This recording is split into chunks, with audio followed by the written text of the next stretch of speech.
অনেক দিন পরে দেখা। হ্যাঁ কোথায় আছে? I have a plan. আমি সব ঠিক করে রাখছি, এখন শুরু যাবো। চল, তোর জন্য বসে আছি। আচ্ছা কোন সেকেন্ড চল তোকে পরিচয় করে দিই। ওগুলো সিনথিয়া, লেহারের কাজে।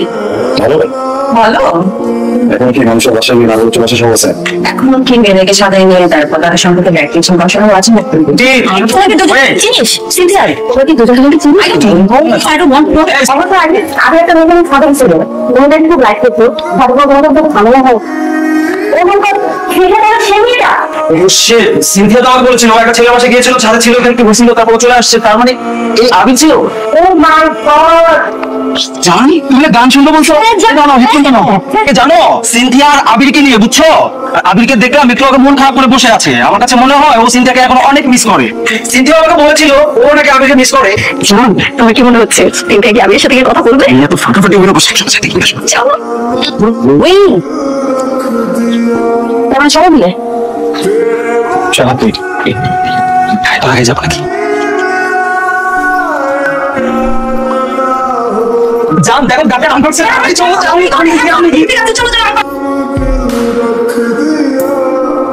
আরে আবির কি অবস্থা? কতদিন পর আমাকে তুই সাথে রেখে ছেড়ে তোমরা ছায়া দেখতে ছেড়ে ফেলবো। বাহ, অনেক ম্যাচিউর হয়ে গেছো। কিভাবে বুঝছো? কথাটাতেই বোঝা যায়। তুমি যদি এই ম্যাচিউরটা আগে থাকতা তাহলে কিন্তু আমাদের ব্রেকআপটা হতো না, বলো? এটা আবিরের সাথে আর বলো না, ও তো আবিরের প্রথম গার্লফ্রেন্ড। 5 বছর রিলেশন ছিল নাকি? আর ব্রেকআপের রিজন কি জানো? কি আগে কিন্তু ম্যাচিউর না, থেকে ম্যাচিউর ছিল, এটা নাকি ম্যাচিউর লাইফ আছে। এটা কোনো কথা?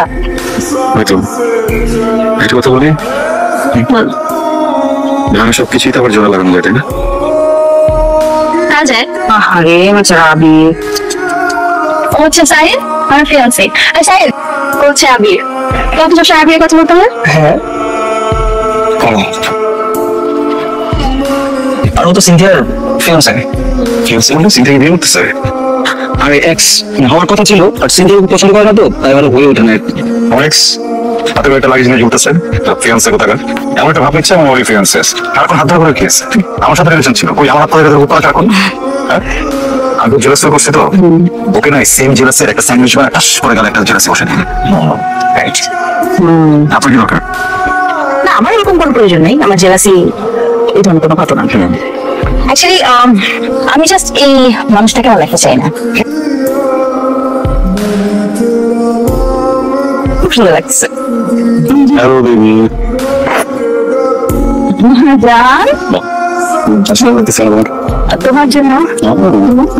আসলে সকাল থেকে আপনারা মনে হয় নোটিস করেছেন আমরা একটু করে ঝগড়া করছিলাম, এর জন্য খুবই সরি।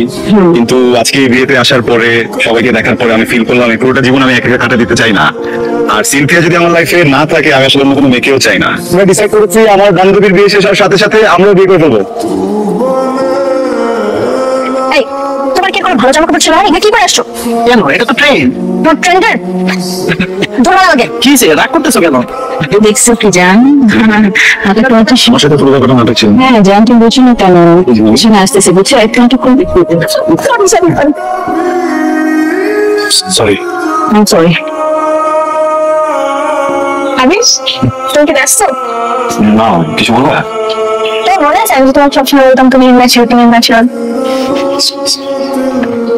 আসলে আমি ইম্যাচিউর ছিলাম।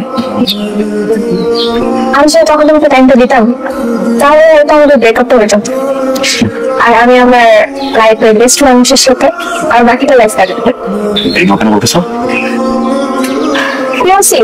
ওটা আছে, পৌঁছাতে ওর জন্যই আছে। ও কি করবে, ও কি খাবে, ও কি পড়বে, ও কোথায় যাবে, ওর দুনিয়াতে শুধু ও ও ও।